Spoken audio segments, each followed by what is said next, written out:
Bueno, en la anterior clase vimos un poquito de qué es herida, qué es el perdón y qué es la ofensa. Hablamos que el ser humano es un ser tripartito, espíritu, alma y cuerpo, y que también hay tres áreas en las que se desarrolla todo esto a nivel espiritual, natural y el mundo de la influencia social. También se habló un poco lo que es la diferencia entre la tierra y el mundo. La tierra es donde nos encontramos y nuestra herencia, y es lo que Dios nos da a nuestra familia o los hijos que tenemos, y el mundo viene a ser el sistema de gobierno. Y también habló un poco de lo que es la transgregación y lo que se puede pasar de generación en generación a través del ADN, de lo que hacemos. Inicia con la tentación, luego sigue con la práctica, sigue la iniquidad, que quiere decir que pese a que sabemos que está mal, lo seguimos haciendo, y ya viene a ser lo que es la herencia, y eso es lo que transmitimos a nuestros hijos. Y al final habló un poquito de etapas del desarrollo, lo que es la concepción, el embarazo, el nacimiento, la infancia, la pubertad y el matrimonio. Y el último punto era la familia. Eso. Excelente, excelente. Muchísimas gracias, querida Ile. Y precisamente para concluir, les habíamos dado una tarea que parecía que no se había entendido a un principio porque no es fácil, ¿verdad? No era fácil recordar y escribir las heridas que papá o mamá nos hayan podido causar, las circunstancias, los momentos. Ha sido un proceso. Y yo les digo que no es fácil porque duele, ¿no?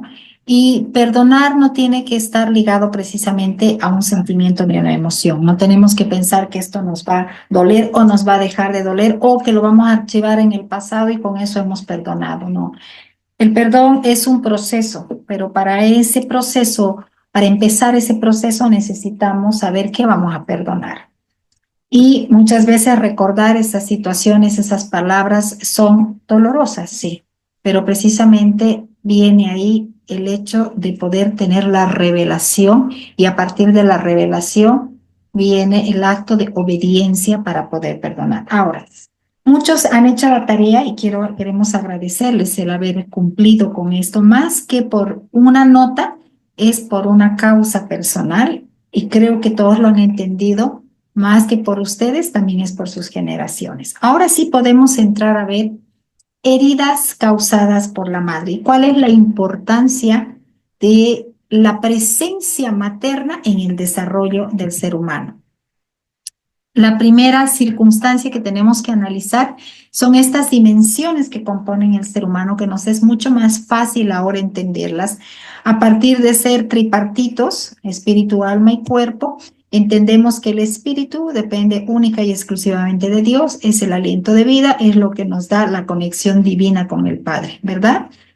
El cuerpo tiene que ver todo lo que es físico, todo lo que tiene que estar relacionado con la parte externa del ser humano, lo que nos da presencia y autoridad material en este mundo y por supuesto toda la influencia ambiental y social que hace y determina muchas veces patrones de conducta que ya están de alguna manera caracterizados en lo que es el alma a partir de lo que son las emociones y los sentimientos y por supuesto todo el proceso de información, de aprendizaje que se traduce ya en un área de desarrollo intelectual.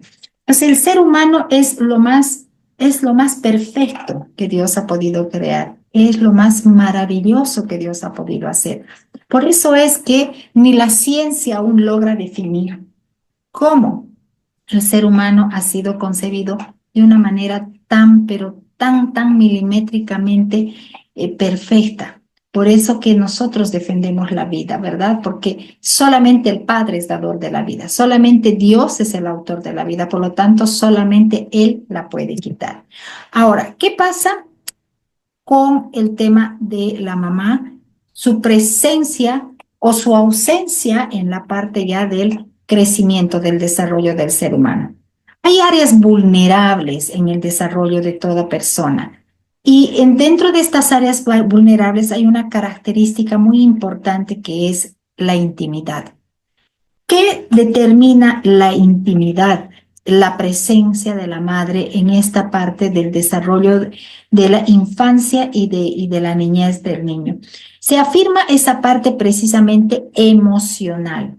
Caso contrario, ocasiona el rechazo o la inseguridad. La presencia de la madre en la intimidad tiene que ver con esa presencia para solucionar situaciones que a lo largo del desarrollo del niño se van enfrentando como parte del proceso de crecimiento. Situaciones, por ejemplo, cuando el niño empieza a socializar, a relacionarse, a romper el primer núcleo que es el familiar, papá, mamá, casa, hermanos, abuelito, tíos, ¿verdad? Para empezar a salir, a conocer, a relacionarse en un nuevo círculo social que van a ser los amiguitos, el kinder, el prekinder, los compañeritos, de repente los vecinos, ¿verdad? A los amiguitos de las otras mamás, los hijos de las otras mamás. Entonces empieza a formarse un círculo social más amplio, es donde precisamente ese relacionamiento requiere de la afirmación en la intimidad del niño. Entonces es importante la presencia en esos momentos para poder solucionar conflictos que el niño puede empezar a presentar a lo largo de esta parte del proceso de relacionamiento, de primeras conexiones que se hacen. ¿Qué pasa cuando la madre está ausente en esta etapa vital del niño? Puede ocasionarse largos periodos, por ejemplo, de soledad. Ese tiempo de calidad que hoy por hoy la psicología enseña, los medios hablan, los libros se escriben, no existe. No existe el tiempo de calidad para nuestros hijos, porque Dios no nos ha entregado a nuestros hijos para darles un tiempo de calidad, sino para darles todo el tiempo que sea necesario. De ahí la problemática que enfrentamos hoy con la inversión de los roles al momento de la crianza. Cuando dicen, si el varón sale a trabajar, yo también tengo que salir a trabajar. Si el varón tiene profesión, yo también soy profesional. Por lo tanto, yo tengo derecho a realizarme. Y nadie dice lo contrario. Pero aquí está precisamente el equilibrio que uno tiene que buscar al momento de la conformación de la pareja. Por eso decíamos en la clase anterior que es importante que estén parejas acá o personas jóvenes que aún no han conformado un matrimonio para que puedan entender la importancia de los roles del padre y de la madre ya desde el momento de la conformación de la pareja. La responsabilidad que tiene el varón para que la mujer pueda cumplir su verdadero rol y evitar precisamente este tipo de situaciones en los que los niños se ven seriamente afectados. Periodos largos de ausencia de la madre, situaciones en las que los niños necesitan adaptarse emocional y socialmente y no tienen quien los afirme, quien les dé la seguridad.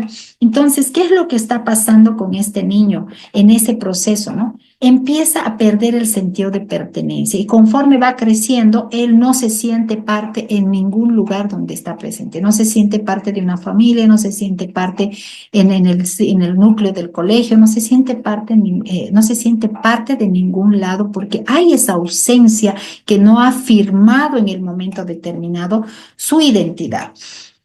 La soledad. Niños que se han criado solos, ¿no? Niños que se han criado, sí, con la abuelita, posiblemente con una nana o con alguna otra persona, pero no ha estado la persona más importante que todavía tiene el cordón umbilical para poder afirmar esa parte de la identidad. Obviamente esto se traduce en inseguridad, en rechazo y a lo largo va creando ese espíritu del huérfano. Y ustedes van a ver más adelante cómo esto incide ya en las emociones de la persona como tal. Conforme vayamos avanzando, seguramente muchos van a identificar varios aspectos que han podido escribir en la tarea anterior. Otra parte importante en la educación, en la crianza del hijo, es la parte de la alimentación y el cuidado respectivo. Y cuando hablamos de alimentación, no solamente nos estamos refiriendo a la alimentación que se le tiene que dar para el cuerpo, sino a una alimentación que se traduce en la parte afectiva. Esta alimentación afectiva de la madre lo que hace es afirmar en la persona, en el niño que está en proceso de crecimiento, esa estabilidad emocional que a lo largo del proceso del crecimiento va a ir dándole la seguridad de quién es. O sea, nuevamente volvemos al tema de la identidad. Entonces, ¿qué pasa cuando no existe esta alimentación, esta falta de cuidados afectivos? Se ocasionan precisamente fuertes reacciones ya en la etapa adulta con su cónyuge, porque son emocionalmente inestables, son sensibles en sus emociones, son sensibles en la parte afectiva. Esto genera inseguridad ya cuando uno es adulto y lo que provoca es precisamente esa inseguridad en las relaciones que les cuesta mantener, que les cuesta sostener. Otra característica que se puede ir dando a lo largo del proceso son los ataques de miedo, dolores. Son situaciones en las que verdaderamente cuando uno es niño puede no tener la importancia, pero conforme uno va creciendo va sintiendo todos estos efectos. Entonces, ¿qué es importante en esta parte? Precisamente afirmarlos a los niños afectivamente. El hecho de acariciarlos, el hecho de darles la seguridad de que están protegidos por la madre, el hecho de poder saber que si el niño tuvo miedo, se cayó, se lastimó, está ahí la mamá para sostenerlo, para abrazarlo, para curarlo, para besarlo. Esa afectividad es lo que le da a él la seguridad de que realmente vale, de que realmente es amado, de que realmente es importante. Otra área importante en la que se afecta a través de la ausencia de la madre es el descuido en la guía social. Una demostración de valor principal importante precisamente en esta parte de la guía social. Les decía que hay una etapa en que el niño empieza a romper su círculo primario social para poder empezar a abrirse a otros niveles sociales. Entonces, cuando no existe esta guía por parte de la madre, cuando no existe una adecuada orientación que le dé al niño la posibilidad de saberse protegido, pero además de saber que en el entorno donde él se esté desarrollando, él tiene valor, él vale. Esto va a ocasionar por ejemplo, una baja inteligencia emocional, baja tolerancia a la frustración, porque no van a entender cómo funciona su mundo, porque no le encuentran sentido a la vida. Y esto se puede percibir ya en la primera etapa del colegio. Esto lo perciben ya las personas que se relacionan a otro nivel con los niños, ¿no? Y ahí es donde vienen hoy por hoy estas llamadas patologías que son derivadas fácilmente a psicólogos y a otro tipo de profesionales, como por ejemplo para tratar la baja autoestima, ¿no? El niño tiene baja autoestima, el niño tiene problemas emocionales y los tildan de, por ejemplo, niños problema, ¿no? O el niño es demasiado hiperactivo, ¿no? Porque el niño necesita desahogar la necesidad, la carencia, la falta de la mamá en esta parte. Entonces empiezan a tener conductas que no son precisamente conductas apropiadas. Entonces, para nosotros, los termómetros que tenemos, los semáforos que se encienden, precisamente son en las conductas que nuestros hijos van teniendo a lo largo del proceso de crecimiento. De ahí la importancia que Lisette daba cuando explicaba cómo incide la presencia del papá o de la mamá en esta fase primordial de la crianza. ¿Por qué la mamá es primordial desde el momento que el bebé nace? ¿Por qué la mamá es importante en la lactancia? ¿Por qué la mamá es importante en los primeros pasos del niño? ¿Por qué la mamá es importante en las primeras palabras, en cómo le da la papilla, en cómo le da los primeros alimentos? ¿Por qué la importancia en que la mamá lo lleve al colegio, lo acompañe, haga tareas con el niño, juegue con su niño, puedan ver programas juntos, pueda ser orientado adecuadamente para no ser confundido, porque precisamente eso le va a dar al niño la seguridad y la confianza de que tiene en su madre una persona en quien puede confiar? Es ahí donde evitamos precisamente que los niños busquen respuestas en lugares equivocados o con personas equivocadas. Ahí es donde nosotros evitamos que se establezcan las grandes mentiras en sus cabecitas, que luego se traducen en heridas en el corazón, que ya son más difíciles de poder ir sanando a lo largo del crecimiento. Aquí es donde se previenen los traumas que se pueden ocasionar por la falta, por los descuidos que las mamás muchas veces tenemos por estar atendiendo otro tipo de situaciones. Y una de las más comunes en estos tiempos precisamente es el tema económico. El tener que salir, el tener que trabajar, el tener que ayudar. Y fíjense cómo el círculo va creciendo, porque Satanás es astuto, ¿verdad? La madre está ausente. Al estar ausente la madre, el niño presenta ciertas patologías que van a demandar ciertas especialidades, que demandan más economía, más presupuesto. Entonces hay que llevarlo a un fonoaudiólogo, hay que llevarlo a la psicóloga, hay que llevarlo a no sé qué, hay que llevarlo a no sé cuántos. Y entonces la mamá dice, tengo que trabajar más porque tengo que pagarle al psicólogo. Y fíjense ustedes cómo Satanás va metiendo en esa vorágine cuando la receta es tan sencilla. La madre tiene que estar presente en estas etapas. Por eso es que en muchos países están retrocediendo según ellos, pero para muchos autores se está volviendo a un diseño original para rescatar y recuperar no los valores y los principios, sino a los niños, para poder recuperar precisamente lo que en muchos países desarrollados llaman la inteligencia para el desarrollo de sus naciones. Entonces, ¿qué es lo que hacen en muchas naciones de Europa?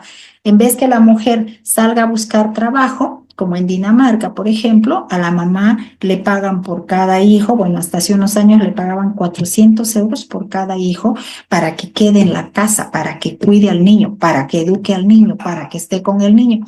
Pero ellos no lo hacen con una visión de recuperación de valores ni de rescate de familia.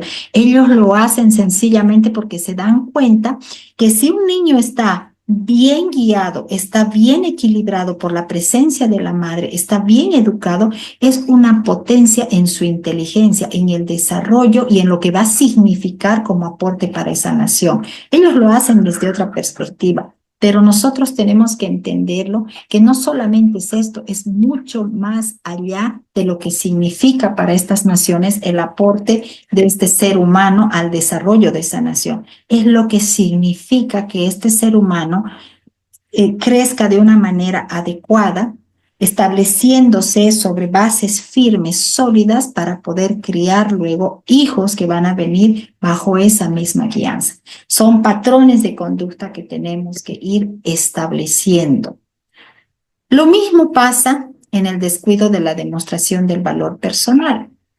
Cuando ya el niño o la niña está entrando en una etapa, en una transición de niña a mujer, de niño a varoncito, a jovencito, qué importante la presencia de la madre, porque es la madre la que tiene que darle la orientación correcta en el proceso de cambio físico, emocional, sentimental que va a empezar a tener. Y de ahí vienen otro tipo de patologías, ¿no? Como por ejemplo la edad del burro, está en la edad rebelde, está en la edad más difícil, porque no se entiende, porque no sabe lo que quiere, porque se vuelve irritable. Y en realidad esa es un descuido en la demostración ya del valor personal, porque el hecho de poder estar presente en esa etapa de transición de niña a mujer, de niño a varoncito, a hombrecito ya, es lo que a la persona le va a dar ese valor de saber quién es, de entender que ese proceso es natural, de entender que ese proceso además va a ser vital para él o ella transformarse en un diseño que Dios tiene especial. Entonces, esta etapa es determinante, porque esta es la etapa que hoy por hoy la Agenda 2030 está aprovechando de una manera espeluznante, es donde causa confusión, porque ya en la niñez, a través de la educación, de los textos escolares y de todo el sistema educativo que se ha ese aparataje que se ha montado en el sistema educativo, donde ya mentalmente los van acondicionando a los niños, los van confundiendo.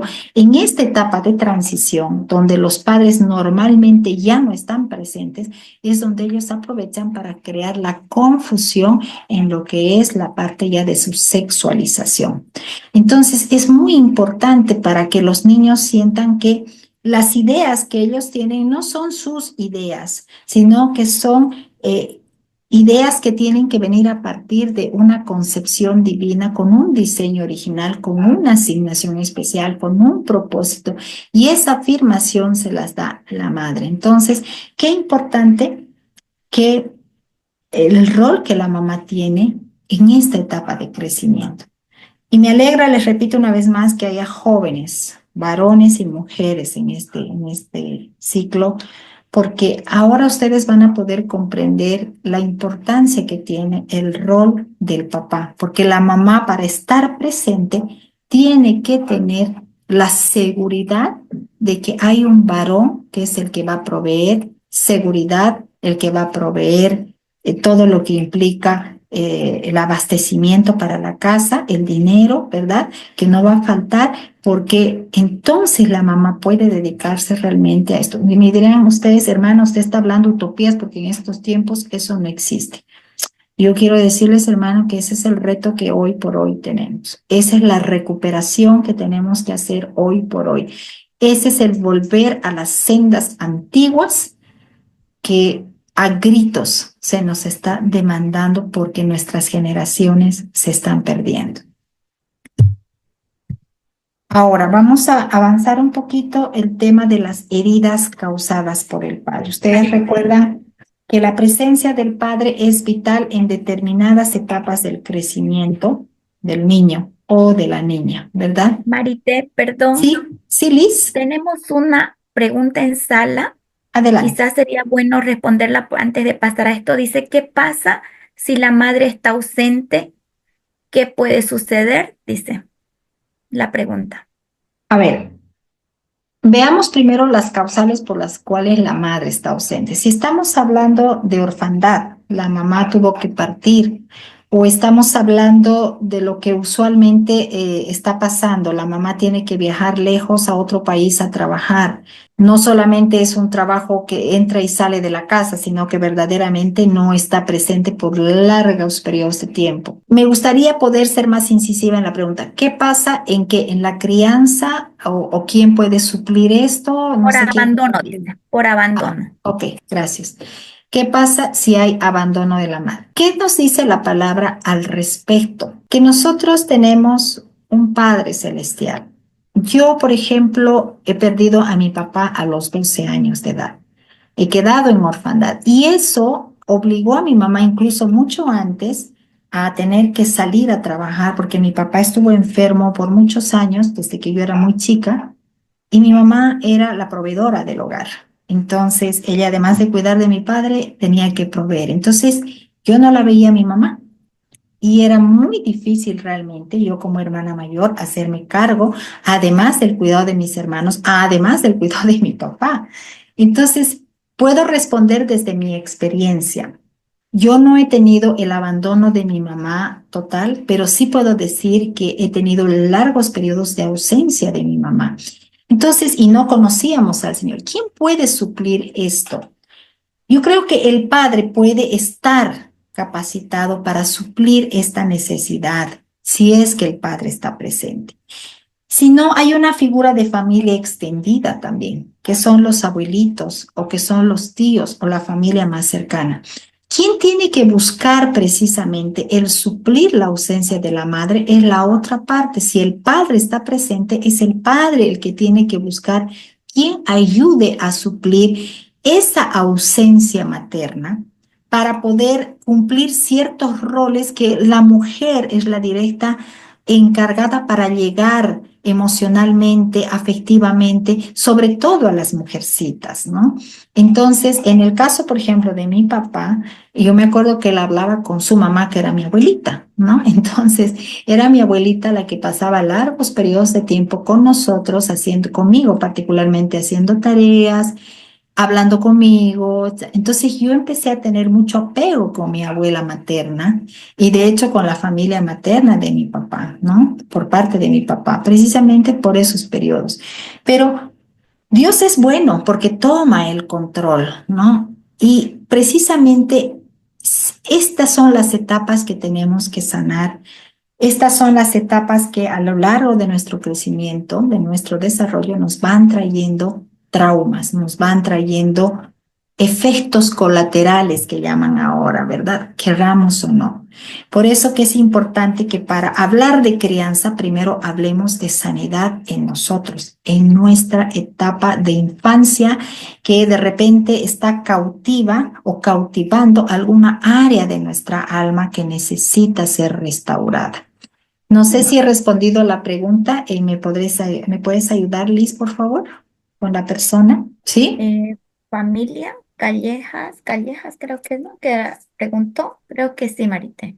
Sí, Gracias. dice que sí. Ok, muchas gracias. Bueno, veamos entonces, hablemos un poquito de las heridas causadas por papá. Les decía que la presencia del padre, sobre todo, impone una autoridad moral. La figura paterna es lo que nos da la pauta a nosotros desde muy chiquitos para el tener el sentido de la obediencia. Yo recuerdo que cuando todavía, antes que enferme mi papá, él trabajaba, mi mamá no trabajaba, pero yo me acuerdo que cuando papá llegaba a la casa, todos debíamos estar con las manos lavadas, bien peinados, sentados en la mesa esperándolos para almorzar.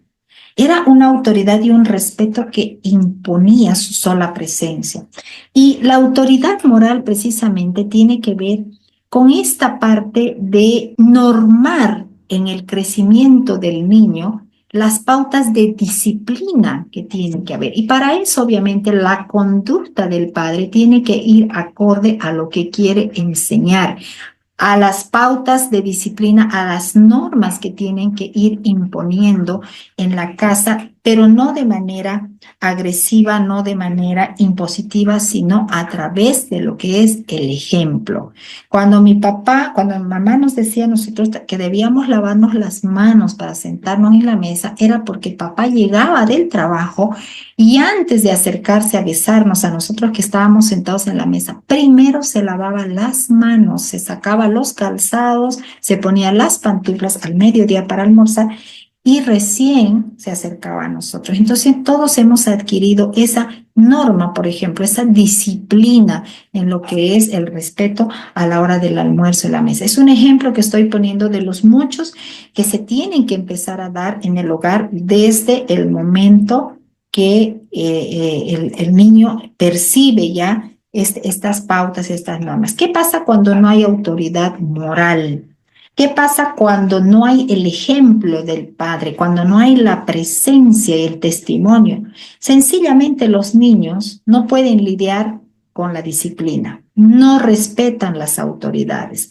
Son esos niños que se burlan de las personas, son esos niños que no asumen tampoco responsabilidades, son incapaces de lidiar directamente con las críticas, no toleran, no tienen tolerancia a la crítica porque no conocen precisamente la diferencia entre el bien y el mal.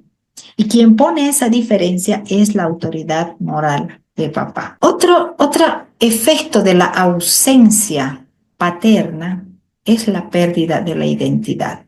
Y la ausencia paterna no solamente es la ausencia de que papá no está todo el tiempo, sino la ausencia paterna en el hecho de estar en esas etapas críticas que Lisette explicaba, afirmando en el niño o en la niña esa identidad de quién soy. Hoy tenemos esto como una situación normalizada y eso lo podemos ver no solamente en los colegios, aún ya de jóvenes en las universidades, aún profesionales, jóvenes que no saben quiénes son, que no le encuentran sentido a su vida, que no encuentran un objetivo, un rumbo, un norte. Y son aquellos jóvenes que cuando de repente están terminando colegio dicen que van a estudiar una cosa, están 6 meses, la dejan porque no era para ellos y de repente buscan otra y finalmente empiezan algo y no terminan. Son estos jóvenes que tienen esa dificultad para reconocer las normas, tampoco diferencian el bien del mal. Hay ese espíritu de orfandad y por supuesto esto marca en el ser humano a partir ya de la niñez esa interrogante de no saber quién soy yo. Y créanme que esta patología que le llama la psicología se da incluso en la iglesia. Tenemos un programa en la fundación que se llama Alfil y el año pasado los becarios, 4 de ellos hicieron 2 proyectos dentro de la iglesia con la preocupación de que los jóvenes de las iglesias no saben quiénes son. Entonces ellos trabajaron unos proyectos muy interesantes de grado para preparar a los líderes de jóvenes en este sentido. Y esto es algo muy repetitivo. Y la pregunta del millón es ¿por qué? Si conociendo la verdad se sigue dando esta situación aún dentro de la iglesia.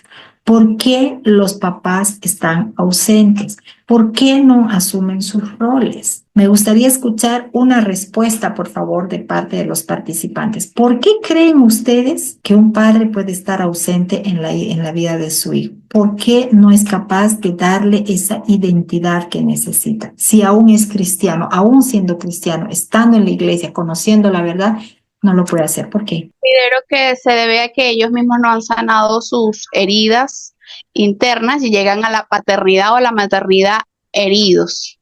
Exactamente. Gracias, Ovairles. Exactamente. Es un patrón repetitivo. Por eso es que les hemos pedido que primero ustedes hagan esta tarea la semana pasada. Hagan ese ejercicio de escribir, porque créanme que hoy por hoy hay cursos maravillosos para ser papás. Hay libros que se escriben, cómo ser el mejor papá, cómo ser la mejor mamá, y pareciera que te dan recetas y recetas y más recetas. Pero esto nunca va a funcionar si verdaderamente nosotros primero no sanamos. Y al sanar no liberamos estas áreas que necesitamos liberar. Gracias, Ovairles. En esta etapa, en esta parte de la ausencia paterna, precisamente hay un libro de Robert Mulholland que habla en su libro El viaje más profundo sobre el falso yo. ¿Cómo se presenta el falso yo? Y él en su libro dice, un maniático del control que manipula a las personas y las situaciones para protegerse de alteraciones de su statu quo. ¿A qué se refiere este autor en esta parte en que dice cómo se presenta el falso yo? Cuando un niño no ha recibido la afirmación presencial del padre por diversas causas, por diversas razones, va a tener siempre la tendencia de crear en él sentimientos de miedo, rechazo, fracaso o enfado. Enfado consigo mismo, enfado con la sociedad, enfado con su entorno. O van a ser niños que siempre van a estar a la defensiva o personas que siempre están a la defensiva, que siempre piensan que lo están mirando a él, que lo están atacando a él, que lo están culpando a él y ellos son el centro siempre del problema, ¿no? O se tornan en personas altamente posesivas, ¿no? Personas que quieren controlarlo todo, precisamente porque no han tenido quien les dé esa seguridad. O personas manipuladoras, ¿no? Totalmente manipuladoras, personas que terminan dañando aún a los que más aman, personas narcisistas, se tornan en personas narcisistas, por ende destructoras, destructivas, o personas que solamente se promocionan a sí mismos, ¿verdad? El yo, o personas que entran en un círculo de víctima donde ellos son culpables de todo y por nada. Personas que están preocupados con ellos mismos o personas que quieren demostrar que son mejores que los otros y siempre son competitivos, altamente competitivos. ¿Es malo esto? No, pero cuando se torna ya una obsesión, entonces hay un problema, porque el yo interno, aquello que está en lo más profundo de su ser, que se llama subconsciente, está pidiendo a gritos. El niño interno que llevamos, que está preso en algunas áreas de nuestra alma, está pidiendo a gritos que papá esté con él, que papá le dé la seguridad, que papá le dé la confianza, que papá le dé el abrazo. Entonces, es muy complicada esta situación. Y yo les he compartido mi testimonio. Yo he sufrido de orfandad por parte de papá y por parte de mamá también, porque mi mamá tenía que trabajar. Había días que no la veía mamá, porque ella salía muy de madrugada a trabajar, porque se la llevaban de emergencia, porque tenía que atender, y volvía muy tarde en la noche cuando ya estábamos durmiendo. Entonces, son periodos realmente muy críticos, muy graves, en los que si no sanamos, repetimos la historia. Hay otra parte importante en la ausencia del padre que tiene que ver con la seguridad emocional, porque todo esto está relacionado en la parte almática, ¿verdad? Cuando papá no está presente, entonces hay una tendencia a que el niño no pueda identificar sus sentimientos más profundos, porque siempre va a estar con la cuestionante, ¿no? Con la pregunta de la inseguridad. ¿Será que papá me ama? ¿Será que hice algo mal y está enojado conmigo? Entonces, esa inseguridad emocional provoca en las personas o que se sientan siempre perdedores o que siempre estén buscando agradar a los demás, ¿no? Siempre están tratando de hacer las cosas bien para que los demás los acepten. Son propensos a ataques de vergüenza o de miedo, porque precisamente les cuesta identificar los sentimientos que están escondidos, que están atrapados en lo más profundo de su ser. La falta de afirmación, la ausencia del padre ocasiona una falta de afirmación.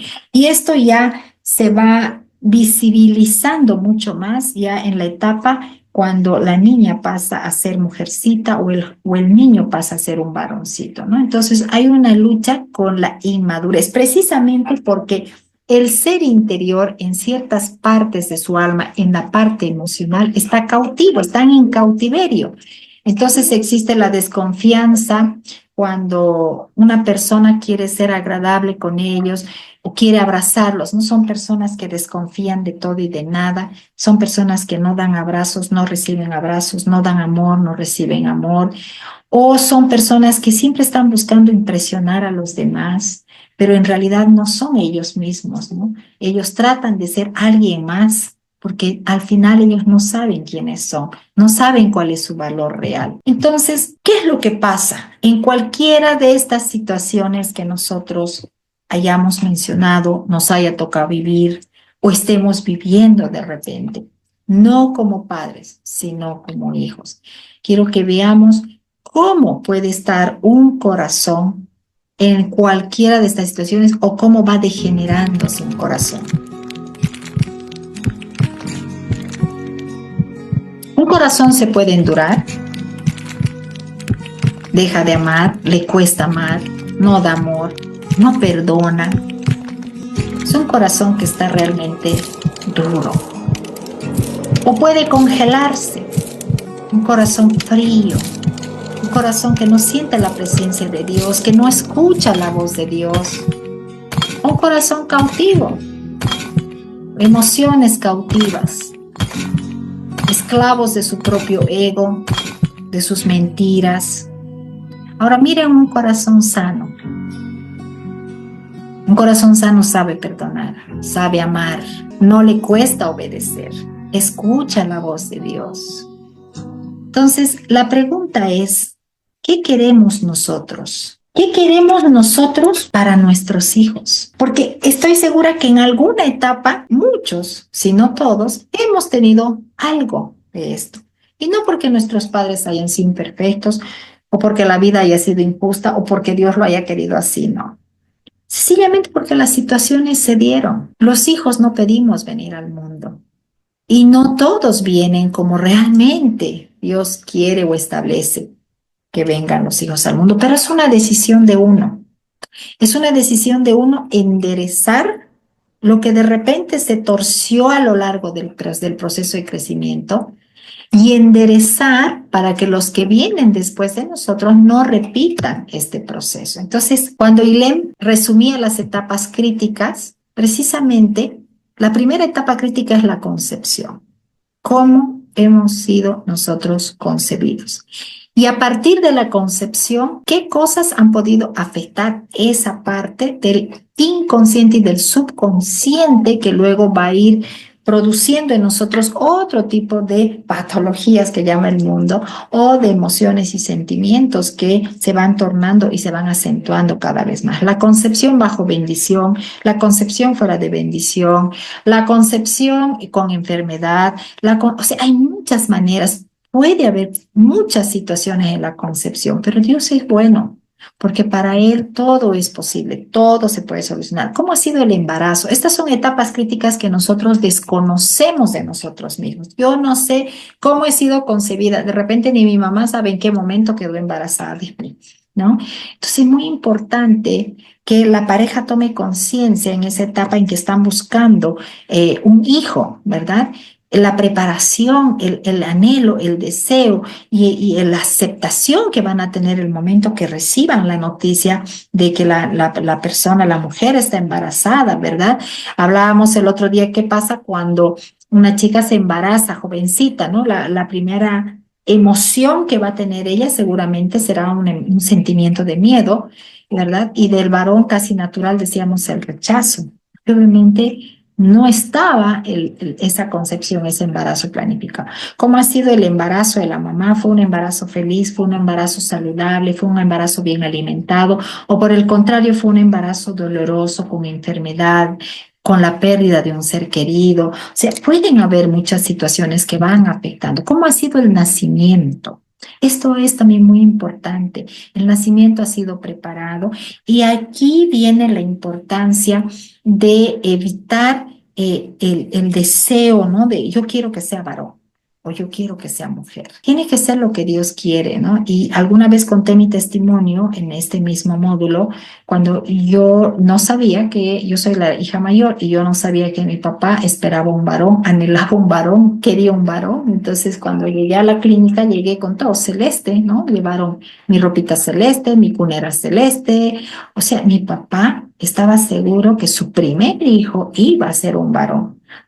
Y bueno, yo a lo largo de mi desarrollo creé muchas formas erradas de pensamiento y de sentimiento y ya esto se tradujo y se acentuó mucho más en mi relacionamiento ya como matrimonio, como pareja.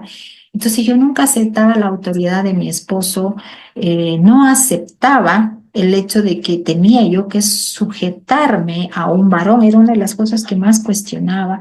Pero un día decidí preguntarle a Dios, ¿por qué? ¿Por qué yo no podía sujetarme a mi esposo? ¿Por qué me costaba sujetarme a las autoridades? ¿Por qué tenía ciertos comportamientos que más parecían de una persona que debería ser hombre y no mujer, ¿no? Cuando yo debería descansar tranquila y estar feliz de tener un esposo que me va a cuidar. Y pues créanme que en un proceso de estos, el Espíritu Santo me reveló algo muy hermoso, entonces yo pude ser libre porque me mostró claramente en oración, en esos tiempos de ayuno que les hemos pedido que hagan, que cuando mi papá estaba esperando que le avisaran si era varón o mujer, me mostró el Espíritu Santo una sala de la clínica donde mi mamá había dado a luz. Habían en la puerta dos focos, uno rojo y uno azul, y mi papá afuera, ¿no? Que yo lo veía como de arriba, que él daba vueltas, ¿no? Y de repente sale una enfermera conmigo en brazos, yo envuelta en una mantita celeste. Entonces mi papá con una sonrisa grande le pregunta, ¿qué es, varón? Y se prende el foco rojo y le dice, es mujer. Y él dice, yo quería un varón. ¿Saben que ese momento que yo escuché y vi a mi papá hacer ese gesto, yo sentí literalmente un puñal en mi corazón? Sentí el rechazo de mi papá. Y créanme que después mi papá me amó tanto, pero tanto. Fuimos hasta sus últimos días inseparables con mi papá. Pero esa reacción que él tuvo, natural, había marcado algo muy profundo en mí. Entonces, es muy importante pedirle al Espíritu Santo siempre la revelación en estas etapas, ¿verdad?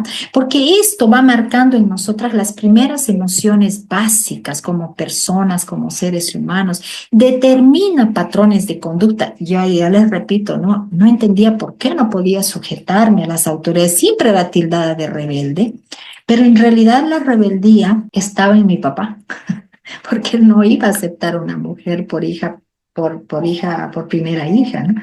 Entonces, se inicia todo esto estas primeras emociones y sentimientos a través de la percepción. Entonces a veces dicen, el niño no entiende nada y se están gritando papá y mamá y se están peleando y el bebé no escucha, está durmiendo o está en la barriga de mamá, en la panza de mamá. ¿Qué va a entender? El bebé está recibiendo absolutamente todo, aún las palabras que papá le está diciendo a mamá. Otras etapas críticas del ser humano y la importancia de cómo se van marcando esto, la infancia y la pubertad, ¿no? Llamémosle infancia, niñez y obviamente pubertad. Acá es cuando ya las emociones secundarias van tomando forma a partir de las emociones primarias, ¿no? Todo lo que se ha ido gestando en el corazón a través de las emociones que están en el inconsciente, en el subconsciente, en la medida en que el niño se va haciendo hombre o la niña se va haciendo mujer, estas emociones secundarias ya van siendo más visibles, se van profundizando, porque aquí ya se suma el tema del conocimiento que va tomando forma, ¿verdad? Y se van traduciendo en formas de pensamiento, pensamientos acerca de ellos mismos, pensamientos acerca de la vida, pensamientos acerca del futuro y bueno, la visión de vida que ya tienen que empezar a tener. Otra etapa crítica donde ya obviamente las emociones están arraigadas, enraizadas en nosotros y esto en liberación se puede ver como raíces de árboles que se van entre ellos entrelazando porque ya están muy fortalecidas y obviamente tienen repercusiones en la etapa del matrimonio y la edad adulta, ¿no? Son dos etapas en las que las emociones secundarias están ya traducidas en patrones de conducta, en pensamientos que se tornan ya en cultura, que va traduciéndose y pasándose de generación en generación. Y en la edad adulta vuelve el ser humano a sentir por percepción. Es como un niño. Yo tengo una mamá que tiene 83, 84 años y a veces yo me noto cuando estamos nosotros todos juntos y de repente dicen, ay, la abuela no entiende. La abuela entiende porque la abuela percibe, porque los seres humanos se vuelven como niños. Entonces hay que tratar exactamente al adulto mayor como se lo trata a un niño, porque pareciera que no entienden, pareciera que no escuchan, pero están percibiendo. Entonces están sintiendo. Por lo tanto, ¿qué es lo que pasa con las emociones primarias y cómo esas emociones primarias se van tornando en secundarias? Y este disco me gusta mucho porque precisamente el autor de este disco habla de 6 emociones primarias. De 6 emociones primarias que se van tornando a lo largo del proceso de crecimiento del ser humano en emociones secundarias que se traducen luego en patrones de conducta, ¿no? Vamos a tomar un solo ejemplo de una emoción primaria, la ira. Una emoción que se ha podido gestar en el corazón del bebé o del niño a partir, por ejemplo, del rechazo.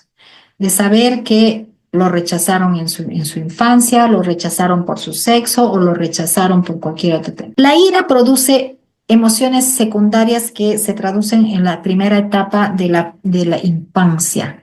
Se sienten personas amenazadas o se vuelven personas muy heridas o frustradas, agresivas, distantes, críticas y ya conforme va creciendo el ser humano, esas heridas, por ejemplo, se traducen en personas muy devastadas, muy apenadas o personas que se han sentido muy amenazadas en su niñez, luego se tornan en personas que son altamente celosos, posesivos, ¿no? Personas posesivas, celosas, aquellas personas que se han llenado de odio su corazón porque papá me abandonó o abandonó a mamá o mamá se fue, mamá no me quiso, mi mamá me abandonó, ¿no? Entonces esto de repente llena el corazón de odio y son personas que tienen resentimiento, que tienen rabia, ira, se sienten siempre furiosos, rabiosos, ¿no? Y estos se tornan en conductas agresivas. O de repente personas que frustradas, personas que a lo largo de esa ira han ido tornando esa ira en frustraciones. Entonces son personas ya en la adultez irritables, son personas hostiles, son personas introvertidas. Entonces este cuadrito denota muy claramente cómo esas emociones van en aumento y se tornan ya en patrones de conducta. ¿Qué pasa, por ejemplo, con una persona que, por el contrario, alberga una emoción contraria, la felicidad. Un niño amado, un niño esperado, un niño recibido. Es un niño que a lo largo de su infancia, de su niñez, va a mostrar siempre alegría, va a mostrarse a una persona aceptada, va a ser pacífico, va a ser un niño optimista, va a ser un niño que sabe quién es, orgulloso, aceptado, y ya en la edad de la juventud, la adultez, va a ser una persona inspiradora, abierta, bromista, sensible, por supuesto, cariñosa, va a ser una persona valiente, va a ser una persona segura de sí misma, va a ser una persona libre. Entonces, fíjense ustedes cómo se contrapone una emoción de la otra en función a dónde, en función a qué, a la primera etapa en el crecimiento del niño. Ahora, ¿por qué es importante hablar de las emociones y de los sentimientos? Porque esto está ¿dónde? En el alma, ¿verdad? ¿Y qué es el alma? El alma es el asiento del carácter. Fíjense cómo funciona esto. Como yo pienso es como yo me siento. Y como yo me siento es como yo reacciono. Y como yo reacciono es como yo actúo. ¿Qué dice la palabra del Señor acerca del carácter? Que nosotros debemos llegar a tener, ¿qué cosa? La estatura del varón perfecto. ¿El varón perfecto quién era? ¿Cuál era el carácter de Cristo? ¿Qué carácter ustedes creen que tenía Jesús cuando fue hombre en esta tierra? ¿Quién me puede decir? Voluntario. Pido voluntario. Grover. ¿Me ayudas, Grover? ¿Cómo crees tú que era el carácter de Jesús? Ok, Grover no está. Jairo. ¿Jairo Chat está? dice humilde. ¿Perdón? Jairo dice en el chat humilde. Humilde. Muchas gracias. Una característica, la humildad. Otra característica, la seguridad. Otra característica, vamos, ¿quién me ayuda? Lisette. ¿Cómo era el carácter de Jesús? ¿Perdón?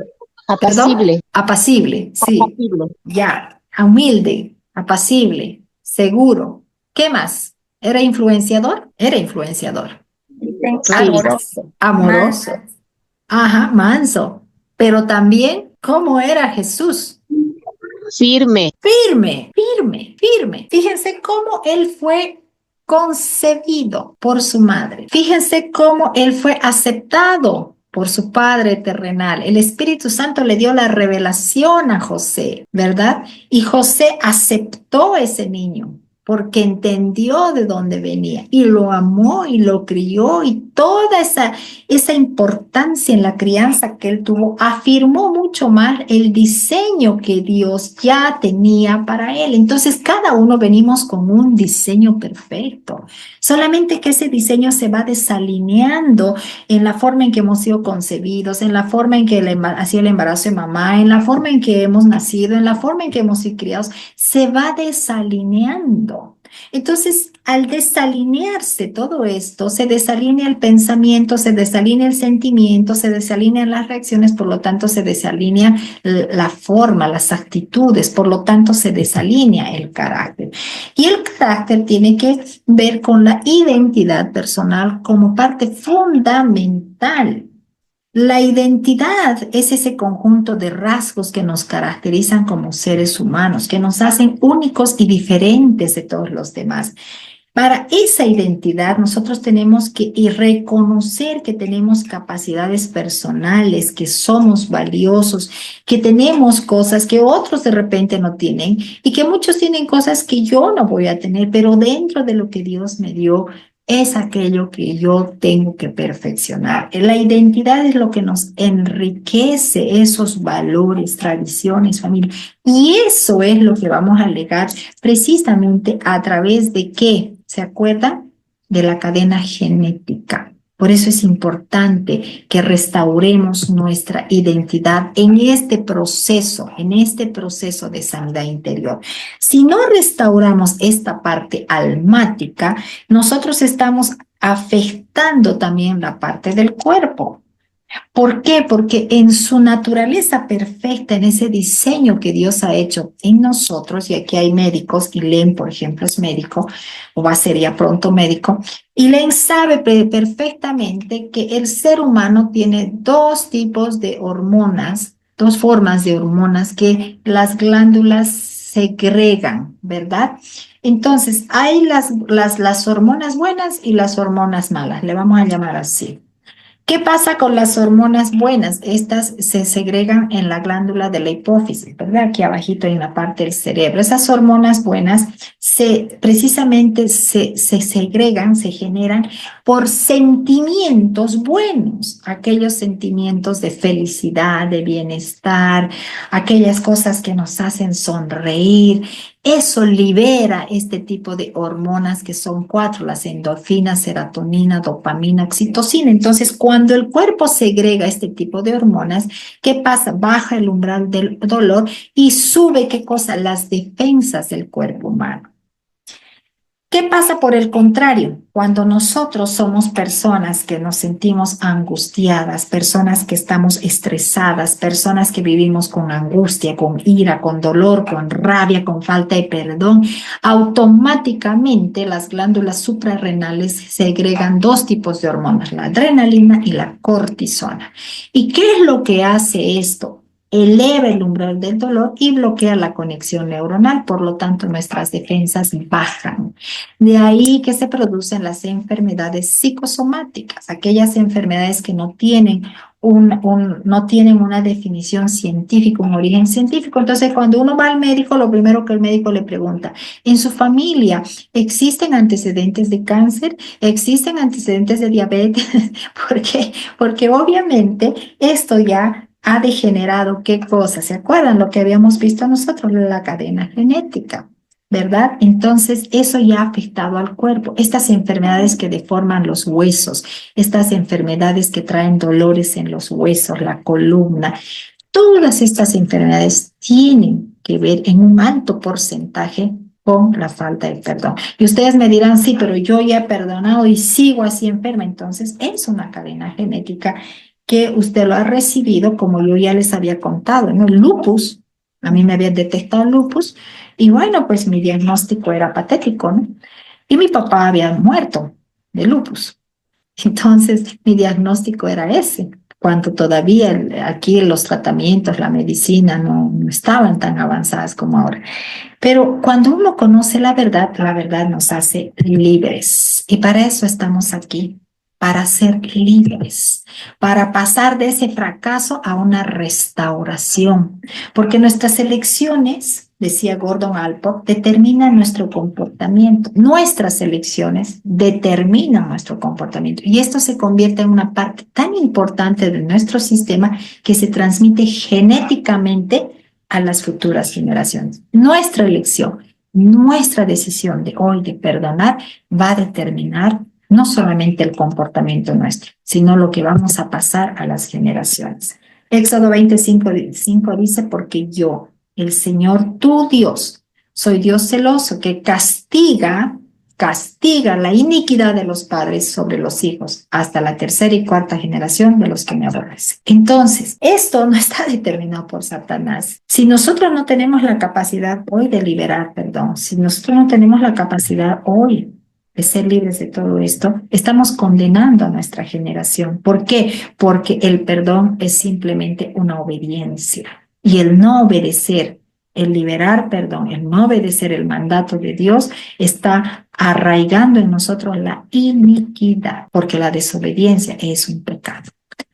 Nuestras elecciones alteran entonces esa expresión de nuestros genes que luego pueden transmitirse a nuestros hijos, a nuestros nietos, y ellos están listos para predisponerlos antes de que nazcan. Así que nuestras malas elecciones se convierten en su mala predisposición. De ahí la importancia de que nosotros desechemos esas expectativas indebidas acerca de papá y de mamá. Yo sé que cada caso es un caso. Yo sé que existe un ideal de familia, pero sabemos también que ese ideal de familia no siempre ha podido ser posible en nuestras vidas, ¿verdad? De repente mi papá se divorció de mamá cuando uno era muy chico, mamá se fue, papá murió, o sencillamente no conocía a papá, ¿no? Hay muchas situaciones y por eso les hacíamos hacer esa dinámica, para que pensemos en esas circunstancias.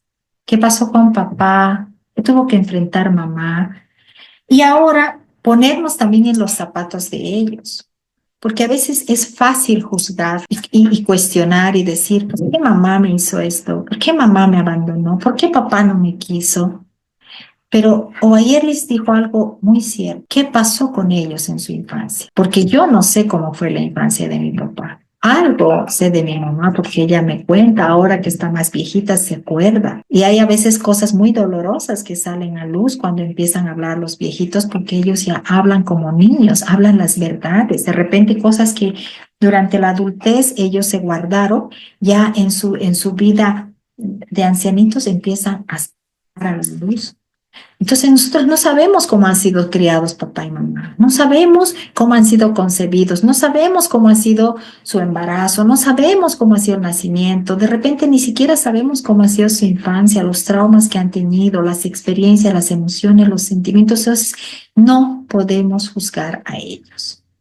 Para ser libres, para perdonar, lo primero que tenemos que pensar es que no sabemos cómo ellos fueron criados. Por lo tanto, no somos quienes para juzgar, por lo tanto, no podemos sentenciar sobre ellos ningún decreto de no lo perdono, de que no lo quiero, porque la obediencia, el perdón es una obediencia y el perdonar lo hacemos por obediencia. Entonces, ¿por qué tenemos que perdonar? Colosenses 3:13 nos dice, de modo que se toleren unos a otros y se perdonen si alguno tiene queja contra otro. Así como el Señor los perdona, perdónense ustedes. Entonces el perdonar, hermanos, no implica el sentir, ay, yo tengo que sentir que lo voy a perdonar. O yo ya lo perdoné porque lo veo pasar, pero mejor no lo quiero ver, ¿no? Mejor que esté lejos de mí. El perdonar es un proceso, muchas veces, que cuando realmente uno ha liberado perdón, Dios es tan bueno que en su misericordia hasta borra esos episodios, de verdad. Me pasa cuando yo me junto con mi hermana, por ejemplo, y me reúno, que no es frecuente porque ella vive lejos, pero alguna vez que me reúno con ella, mi hermana se acuerda del chinche que le pusieron en su cuarto en tal fecha, no sé, y yo ya esas cosas fueron borradas, ¿no? Realmente el perdón, Dios en su misericordia lo hace completo, pero uno tiene que querer obedecer. ¿Y qué es perdonar? Es un acto de valor que anula una deuda a alguien, porque alguien decidió pagar ese precio por nosotros y por el que vamos a perdonar. Entonces, el perdonar no es más que entender que alguien más pagó esa deuda, por el que vamos a perdonar y por nosotros que nos cuesta perdonar. Entonces, si tu papá te abandonó, tu mamá te abandonó, si te hirieron de muy chiquito, si no te quisieron, si te hicieron esto, si te hicieron aquello, acuérdate que Jesús ya pagó por ti, pero además pagó por tu papá y pagó por tu mamá. Por lo tanto, el perdonar para nosotros es primordial porque nos permite tener victoria, porque alguien pagó por nosotros, porque yo ya no debo a nadie y nadie me debe nada a mí. Eso es ese difícil acto de autosacrificarse es perdonar, es entender que verdaderamente debemos dejar libres a las personas para nosotros alcanzar la verdadera libertad en la cruz, para que nosotros podamos verdaderamente entender que esa parte del niño cautivo que está en nosotros quiere salir. Y que yo los voy a invitar a que ahora abramos cámaras para que podamos orar, para que podamos liberar el perdón. No micrófonos, cámaras. Y si la persona que tú amas está a tu lado y de repente te ha causado daño, puede ser tu esposo o tu esposa, tu hijo, tu papá o tu mamá, está a tu lado, pues abrázala. Y si no, no importa. Cuando pase este proceso, vamos a tener la tarea de ir a buscar a estas personas. Y si me dices, ves que mi papá ya partió como mi papá, ¿no? Y yo descubrí toda esta ofensa tan fuerte que me había causado tanto daño por muchos años. Ya no estaba mi papá para yo perdonarlo, pero lo hice de corazón. Hablé con Dios y le dije, sé que Él está a tu lado. Porque él se convirtió a los caminos del Señor ya estando enfermo y le entregó su vida a Cristo. Entonces yo tengo la certeza que mi papá está con él. Y por él, por ese paso de decisión que dio mi papá en su vida, entramos todos al arca de la salvación. Mi mamá, mis hermanos, todos. Mis sobrinos, mis hijas, todos. Entonces yo hablé con mi papá a través de Dios, a través del Señor. Y le dije, yo te perdono de corazón, porque sé que tú tenías algo en tu corazón que también te había marcado, que te ha dejado esa huella profunda. Sé que me amaste, aunque querías un varón, pero Dios te dio una mujer con un propósito. Entonces vamos a ir liberando ese perdón ahora. Vamos a ir hablando a papá y a mamá primero. Cada uno como ustedes quieran. Yo voy a hacer una oración guía. Padre, queremos darte las gracias por este tiempo, Señor, porque tú eres bueno, porque tú permites, Señor, en el momento correcto, que estas cosas puedan venir, Señor, a nuestra memoria, pero no para causar dolor, Señor, sino para que con el entendimiento, Señor, de la revelación que tú nos das, podamos hoy liberar, Señor, ese perdón. Podamos ser libres, Padre. Podamos abrir, Señor, la puerta de nuestro corazón para dejar ir, Señor, ese niño en cautiverio, ese niño que lloraba, esa niña, Señor, que gemía, esa niña que tenía dolor, Señor, porque quería mamá, porque quería papá. Hoy, Señor, dejamos libre. Entregamos, Señor, todas esas emociones, Señor, todos esos sentimientos que por años nos torturaron, que por años no nos dejaron ser felices, que por años no nos dejaron alcanzar los sueños, Señor, que teníamos, que por años, Señor, no nos dejaron gozar del don más precioso que nos diste, que es la vida, la familia, los hijos. Señor, hoy dejamos en libertad todo esto, Padre. Todo esto, Señor. Hoy quiero abrir mi boca. Diga, abro mi boca, Señor. Abro mi boca entendiendo que es por obediencia. Y libero perdón para ti, papá. Porque sé que en lo más profundo de tu corazón tú me has querido. Que tú me quieres. Libero perdón a ti, mamá. Porque sé que cuando tú me heriste, cuando tú me dijiste, no eres más que una niña repitiendo lo que te hicieron a ti. Hoy entiendo y te perdono de corazón. Hoy rompo el círculo de esa víctima. Pero en mí esas emociones para que esa parte genética de mi vida sea restaurada. Para que los genes de Dios, como hijo que soy, prevalezcan con un código divino sobre mi herencia, sobre mi heredad, sobre mis hijos. Rompo esa cadena de maldición que viene atrás de mis ancestros, de mis padres, de mis abuelos, de mis bisabuelos. Por la sangre de Cristo, declaro que soy libre en el nombre de Jesús. Declaro que mis generaciones son libres en el nombre de Jesús. Hablo palabras espermáticas para un diseño perfecto, para un diseño conforme al corazón de Dios, para el cumplimiento del propósito de mi vida, para el cumplimiento del propósito en la vida de mis hijos, para encontrar mi asignación divina en esta tierra. Me alineo en el nombre de Jesús, me alineo a ese diseño profético que Dios tiene para mí, que Dios hizo para mí. Alineo mi generación a ese diseño profético. Alineo mi matrimonio, alineo mi relacionamiento con mi esposo, con mi esposa, con mis hijos, con mis padres, con mis hermanos. Alineo en el nombre de Jesús el relacionamiento de mis hijos entre ellos, de mis hijos con sus esposos o con sus esposas, si los tienen o cuando los tengan, en el nombre de Jesús. Te damos gracias, Espíritu Santo, por la obra que has empezado, porque eres fiel y justo para terminarla, para perfeccionarla.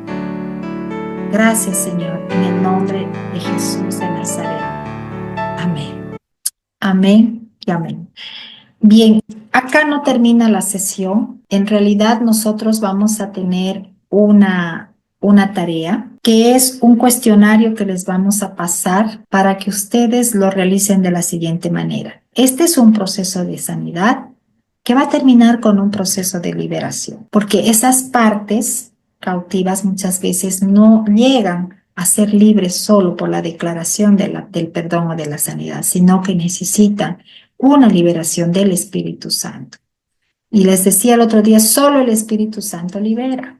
Entonces, cuando les pasemos este cuadernillo, por favor, léanlo con cuidado, imprímanlo, hagan un ayuno antes de hacer este llenado. Y cuando estén listos en su corazón, busquen un espacio a solas, 2 horas por lo menos, a solas. Preparen su ambiente, su lugar íntimo con el Señor, su lugar secreto. Pongan alabanza y empiecen a leer ese cuestionario y empiecen a llenarlo con las verdades, porque a nadie van a engañar, a nadie van a mandar ese cuestionario. Es más, cuando terminen ese proceso, yo quiero pedirles que rompan en 1000 pedacitos y si pueden lo quemen para que nadie lea esto, porque es algo muy personal. Pero en ese proceso el Espíritu Santo va a ir trabajando en ustedes, va a ir liberando, va a ir sanando, va a ir quitando, va a ir arrancando. Y ustedes en cada área que ustedes liberen, que ustedes declaren, por favor, pidan que el Espíritu Santo llene con su verdad, que establezca su verdad. Arranquen la mentira y establezcan la verdad en su corazón. La verdad de Dios para sus vidas, la verdad de Dios que ustedes quieren a partir de sus vidas para sus hijos. Amén. ¿Hay alguna pregunta? Ahora sí voy a mirar el chat. ¿Alguna pregunta? Y una vez que les mandemos el cuestionario y tienen preguntas, yo voy a responderles.